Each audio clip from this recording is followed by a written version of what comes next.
Here. So in the last lecture obviously we discussed about the hyperthyroidism. अब थोड़ा सा नीचे आते हैं, ओके राइट, थोड़ा सा नीचे आते हैं, थोड़ा सा नीचे आएंगे तो आपको क्या मिलेगा, यहाँ पे जीआईटी सिस्टम मिलेगा, राइट, गैस्ट्रोइंटेस्टिनल ट्रैक्ट। अच्छा, अब यहाँ पे आपने क्या याद रखना है, यहाँ पे जो है हमारे पास एक डिजीज़ है which is called the coeliac disease, okay right, that is actually coeliac disease. अब सीलिक डिजीज़ क्या है, listen very carefully, although I explained okay these in the gastrointestinal tract pathology step 1, but still I will tell you कि coeliac disease क्या है। सिलिक disease actually में इसमें क्या होता है, मेल एब्जॉर्प्शन है, ओके इसमें मेल एब्जॉर्प्शन होता है। मेल एब्जॉर्प्शन का मतलब ये है ना कि आप जितना भी खाना खाते हैं, ओके आप जितना भी फूड लेते हैं, राइट, थ्रू योर माउथ आप जितना भी फूड लेते हैं, उस फूड के अंदर क्या होता है, उस फूड के अंदर होता है एनर्जी, राइट, ओके वो फूड यहाँ से एब्जॉर्ब नहीं हो पाता आपके स्मॉल इंटेस्टाइन में, ओके राइट। जब उस फूड की एनर्जी आपके स्मॉल इंटेस्टाइन में एब्जॉर्ब नहीं होगा तो आपकी बॉडी में एनर्जी की कमी होगी। जैसे ही बॉडी में एनर्जी की कमी होती है तो क्या होगा, ये आपका जो हाइपोथैलेमस है, राइट, हाइपोथैलेमस काम करना छोड़ देगा, ओके। जैसे ही हाइपोथैलेमस काम करना छोड़ देगा so it will not be able to release GnRH. जब जीएनआरएच रिलीज नहीं होगा तो एफएसएच एलएच का लेवल कम होगा and that will lead to secondary amenorrhoea, okay dear, right. तो ये है सिलिक डिजीज़ आपके पास, राइट। इसमें क्या होता है, मेल एब्जॉर्प्शन, यानी कि एनर्जी की कमी होती है आपके बॉडी के अंदर। उसके अलावा भी आपके पास एक और कंडीशन है विच इज़ एक्चुअली पैनक्रियास का, okay let me tell you.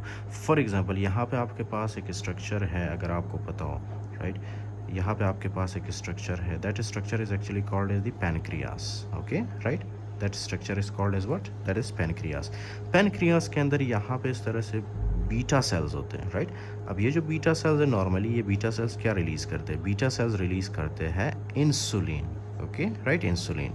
लेकिन कुछ ऐसे पेशेंट्स होते हैं जिनको क्या होता है, जिनको होता है diabetes mellitus type 1, okay, diabetes mellitus type 1। Diabetes mellitus type 1 वाले जो पेशेंट्स होते हैं उनके अंदर ये जो बीटा सेल्स है, बीटा सेल्स डिस्ट्रॉय हो चुके होते हैं, ओके, डिस्ट्रॉय हो चुके होते हैं ड्यू टू ऑटो एंटीबॉडीज़। तो ये बीटा सेल्स इंसुलिन रिलीज़ नहीं कर पाते, ओके फाइन।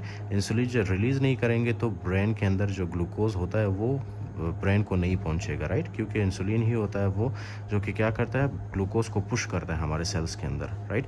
तो इंसुलिन जब नहीं होगा डायबिटीज़ मेलाइटस टाइप 1 वाले पेशेंट्स में, राइट, उनके अंदर भी सेकेंडरी एमेनोरिया होता है, ओके।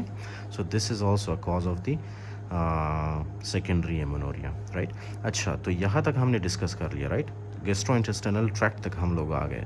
अब उसके नीचे हम देखते हैं समटाइम्स क्या होता है, sometimes there can be ovarian insufficiency, right. उनका जो फॉर एग्जांपल पेशेंट्स का जो ओवरीज है वो काम करना छोड़ देता है, राइट।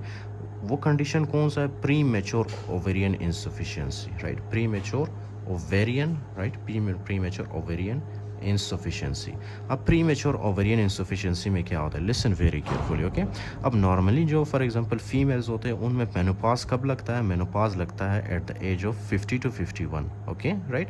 अब यूएस फैमिली स्टेप 2 के अंदर जो बताया दैट इज़ एक्चुअली द 51, राइट। After 51 years of age females जो है उनके अंदर मजीद एग्स प्रोड्यूस नहीं होते, उनका जो ओवरीज है वो काम करना छोड़ देते हैं, okay right. Means they are not able to give birth after the 51 years of age, okay. उसके बाद मेनोपॉज लग जाता है। लेकिन कुछ ऐसे फीमेल्स होते हैं जो कि after the age of 40, okay, after the age of 40 उनके जो ओवरीज है वो काम करना छोड़ देते हैं, वो फेल हो जाते हैं, ओके।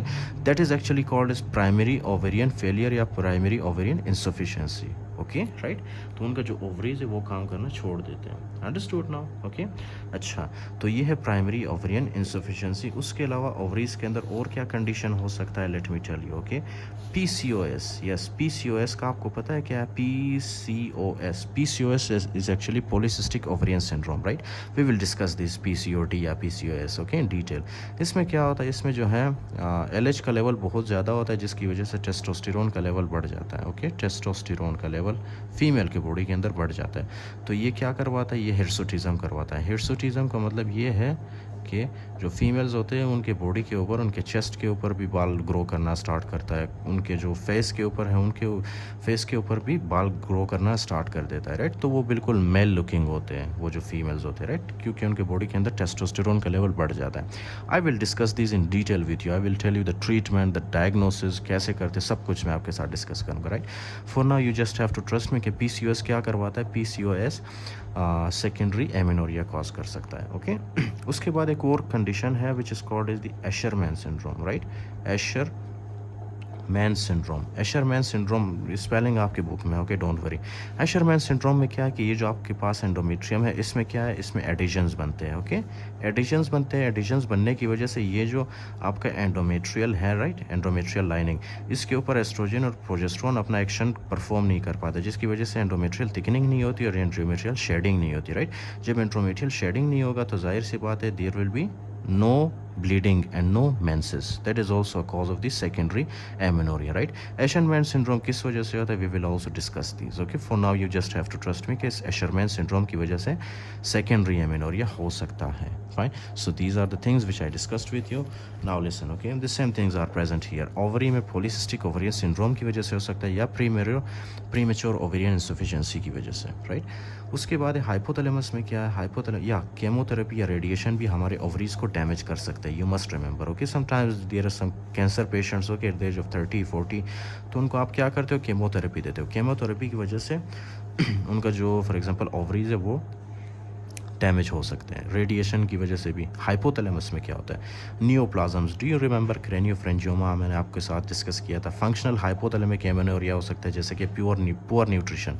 आपको पता है कुछ पेशेंट्स होते हैं जैसे कि एनोरेक्सिया नर्वोसा वाले, या तो फिर कुछ ऐसे पेशेंट्स होते हैं जो कि बहुत ज़्यादा, राइट, शदीद डाइटिंग करते हैं। वो डाइटिंग की वजह से उनके बॉडी के अंदर न्यूट्रिशन की कमी होती है, राइट, और उनका हाइपोथैलेमस जीएनआरएच रिलीज़ नहीं कर पाता फिर बाद में। उसके अलावा कुछ एक्सरसाइजेज होते हैं, राइट, एक्सरसाइज जैसे कि मैराथन रनर्स, उसके अलावा है आपका ये जो एथलीट्स होते हैं, राइट, तो इनके अंदर भी हाइपोथैलेमस डिस्टर्ब हो सकता है एक्सरसाइजेस की वजह से, and that will lead to reduce level of GnRH.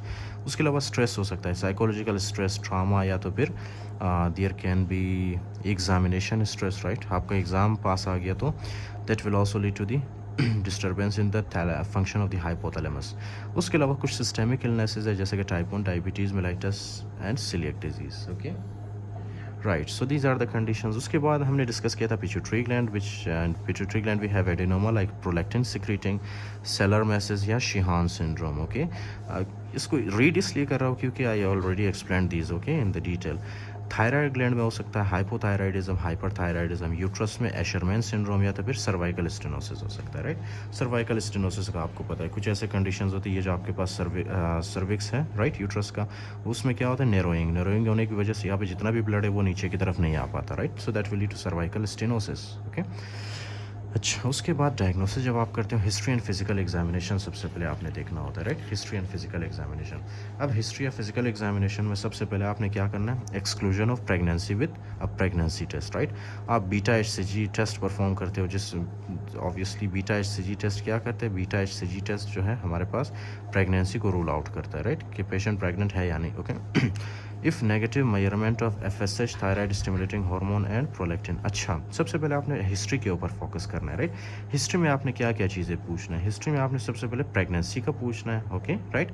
उसके बाद आपने पूछना है स्ट्रेस का। आपने पेशेंट के साथ जितना अच्छा सा कम्युनिकेट करोगे, आपको डायग्नोस करने में, डायग्नोसिस बनाने में उतनी ज़्यादा आसानी होगी, right. So you must be able to communicate with the patient, you have to listen to the problem of the patient. Mostly doctors क्या करते हैं, वो पेशेंट का फॉर एग्जांपल कंप्लेंट सुनते ही नहीं है और they will give treatment, okay. In that case obviously your patient also won't be satisfied, okay, right.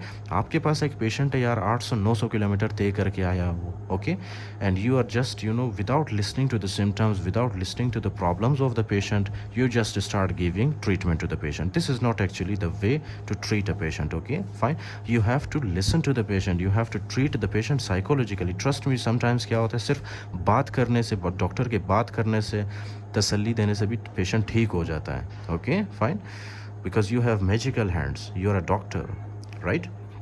अच्छा, तो हिस्ट्री में सबसे पहले आपने क्या करना है, आपने प्रेगनेंसी का पूछना है, ओके। उसके अलावा आपने हिस्ट्री में आपने ये भी पूछना है कि do you have any stress, for example any kind of stress like exercise stress, that can be psychological stress, that patient trauma में हो सकता है, या तो फिर पेशेंट फॉर एग्जांपल एग्जामिनेशन में हो सकता है, राइट। एग्जामिनेशन से पहले कुछ पेशेंट्स ऐसे होते हैं जो कि बहुत ज़्यादा टेंशन स्ट्रेस लेने की वजह से उनको एमेनोरिया हो जाता है, राइट, ओके। तो you have to ask all this conditions. आप पेशेंट से ये भी आपने पूछना है कि आप कोई डाइट तो नहीं कर रही, राइट। वेट लॉस का आपने पूछना है, उसके अलावा एक्सरसाइज, कुछ मेडिकेशंस ऐसे होते हैं जो कि क्या करवाते हैं, सेकेंडरी एमेनोरिया, राइट। उसी तरह से आपने गैलेक्टोरिया के पूछना है, गैलेक्टोरिया क्या है, in production of the milk, right, okay. Galactorrhoea का आपने पूछना है, आपने थायराइड सिम्टम्स के बारे में पूछना है, क्योंकि हमने डिस्कस किया था कि थायराइड हाइपोथायराइडिज्म, हाइपरथायराइडिज्म में भी होता है, राइट। तो जैसे ही आप हिस्ट्री, अगर आप डिटेल हिस्ट्री लोगे तो आपको डायग्नोसिस बनाने में बहुत ज़्यादा आसानी होगी। हाइपोथायराइडिज्म के कौन कौन से सिम्टम्स है, पेशेंट आपको खुद बताएगा, राइट, कि मुझे क्या होता है, मुझे ज़्यादा सर्दी लगती है, मैं डिप्रेशन में होता हूँ, राइट, मुझे कॉन्स्टिपेशन रहता है, फाइन, ओके, और एडिमा के कुछ साइंस मिलते हैं आपको। हाइपरथायराइडिज्म में क्या होता है, हाइपरथायराइडिज्म वाले पेशेंट्स आपके पास आते हैं, वो कहते हैं कि मुझे बहुत ज़्यादा गर्मी लगती है, एक्सेसिव हीट, ओके, प्रोड्यूस होता है, स्वेटिंग होती है, मुझे टेकिकार्डिया होता है, राइट। इसी तरह से मुझे डायरिया होता है, सो मुझे नींद नहीं आती, राइट। उनका ब्रेन बहुत ज़्यादा एक्टिव रहता है। Trust me, these are all the symptoms of the hyperthyroidism, they will help you in your diagnosis, right, okay. उसके अलावा आपने क्या पूछना है, diabetes type 1 for example, diabetes mellitus के सिम्टम्स के बारे में आपने पूछना है, पॉलीडिप्सिया, पॉलीयूरिया, राइट। इस तरह के पेशेंट्स, इनके अंदर ये सिम्टम्स होते हैं, पॉलीडिप्सिया, पॉलीफेजिया, पॉलीयूरिया वाले सिम्टम्स, राइट, ओके।